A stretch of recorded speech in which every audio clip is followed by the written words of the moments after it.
Hello. Hello. Habari? Nzuri. Nawasiliana na Brothers Academy. Ndio, tafadhali karibu nikuhudumie.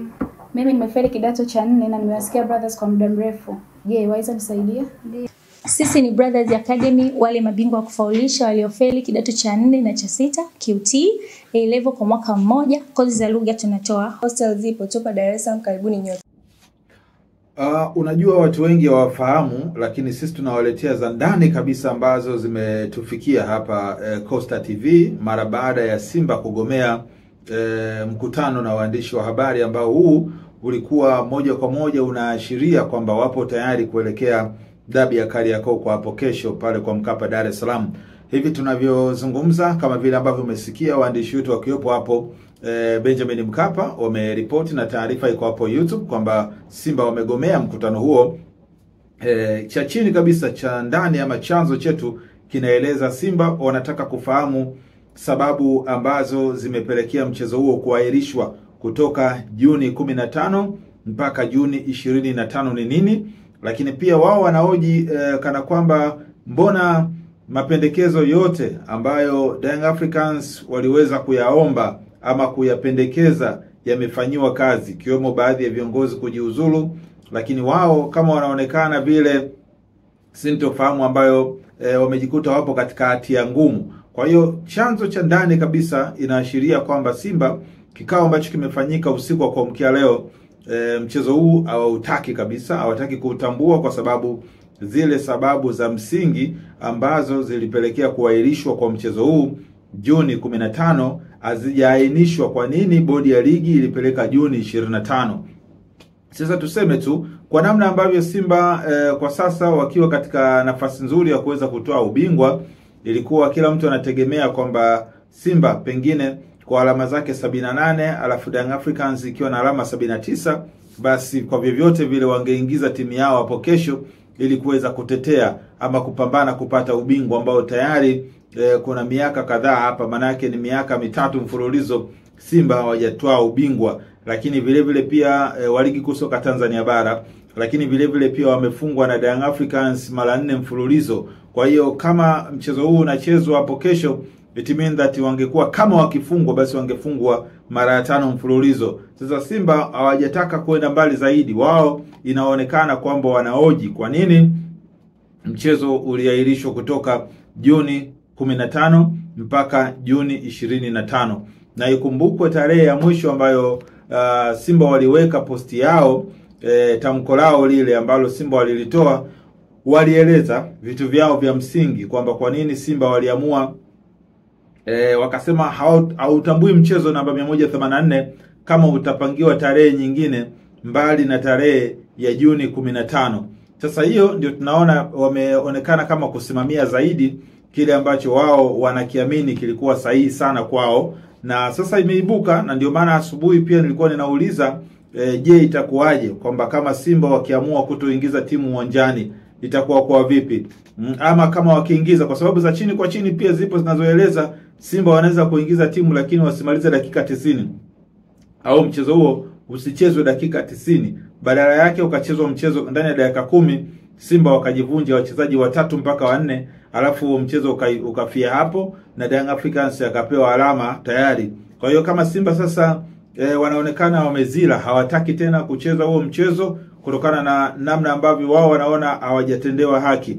Lakini kwa hili, kwa hapa walipofika, nadhani pengine tusemaje, ingekuwa ni busara zaidi wao wakubali kucheza na Young Africans ambaye yeye pia naye yupo katikati, aidha kutetea ubingwa wake ama kupoteza ubingwa wake.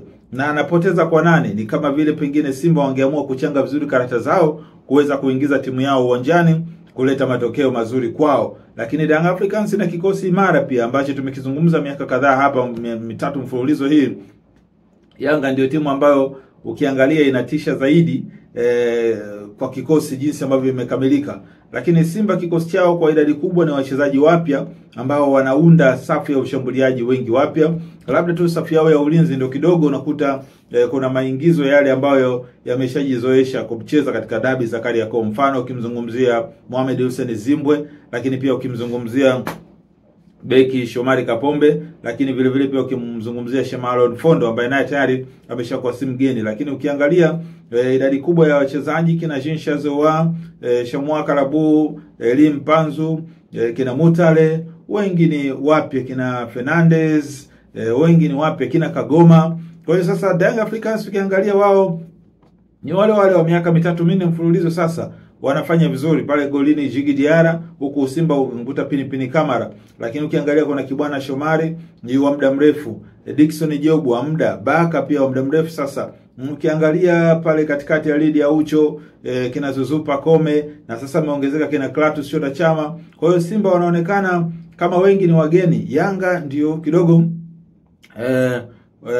wana muda mrefu. Sasa bodi ya ligi imezungumza kupitia Karim Boimanda, afisa habari ya bodi ya ligi. Wao wamesema hawajajua kitu gani ambacho kimewasibu Simba huko njiani mpaka kutofika katika mchezo huo mkubwa ambao wao waliamini kwamba Simba ingefika kufanya pre-match. Yani sio siku ya ligi, sio siku ya mchezo.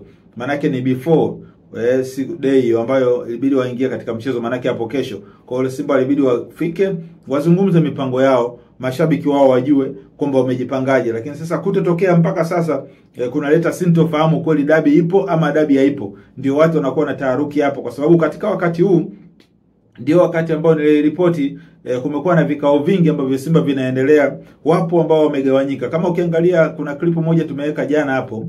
Wapo waliogawanyika, Simba wanataka mchezo na wapo ambao wengine hawataki mchezo. Lakini niliripoti hapa kwenye Costa TV tukasema wapo ambao waliamini kwamba mpaka sasa Mo Dewji, bosi mkubwa kabisa wa klabu ya Simba, kiongozi mkuu ama rais wa heshima, angeahidi bonus, lakini hajaahidi bonus mpaka sasa. Hii inaashiria nini? Inaleta taswira gani? Je, mchezo upo ama mchezo upo? Kwa hiyo mpaka sasa imekuwa ni sintofahamu kubwa. Sisi watu wa mpira tunatamani mechi ichezwe, mpira upigwe, kila mtu afurahie. Yule mwenye kuchanga vizuri karata zake basi aweze kupata matokeo, lakini yule ambaye atafeli akubali ni mchezo wa hatima huu. Lakini sasa limeibuka swala hili, vipi dabi ya Kariakoo itakuwepo sasa? Kwa sababu mtu asipotokea siku kama ya leo hii, manake watu inaonekana kama wapo serious katika hili jambo. Lakini ukiangalia nilizungumzia masuala ya barua ambayo nilijaribu kuhakisi kwamba inawezekana ikawa na uhalisia. Simba kama hii mechi wanataka kuwa serious, wasicheze hii mechi, itakuwaje katika mpira wetu? Tuna waamuzi wa kigeni kutoka huko Misri wamekuja katika soka la Tanzania kuja kusherehesha hapo kesho, kufanya mambo. Inakuwaje? Je, sasa hii tuambie inaleta namna taswira gani? Inauinua mpira wetu ama inaushusha mpira wetu? Na pengine hata waamuzi waliokuja wanatazama vipi? Wamegharamiwa mpaka kuja kutoa ardhi ya Tanzania kuchezesha, lakini mwisho wa siku mambo yanataka kuwa magumu. Hebu tuzungumze kwa pamoja, weka komenti yako. Wewe unatazamaje? Dabi ichezwe ama isichezwe? Sisi tupo katikati tu, mambo yaendelee. Hii ni Costa TV. Hello. Hello. Habari? Nzuri. Nawasiliana na Brothers Academy. Ndio, tafadhali karibu nikuhudumie. Mimi nimefeli kidato cha 4 na nimewasikia Brothers kwa muda mrefu. Je, waweza nisaidia? Ndio. Sisi ni Brothers Academy, wale mabingwa wa kufaulisha waliofeli kidato cha 4 na cha 6 QT A level kwa mwaka mmoja. Kozi za lugha tunatoa. Hostel zipo Topa Dar es Salaam, karibuni nyote.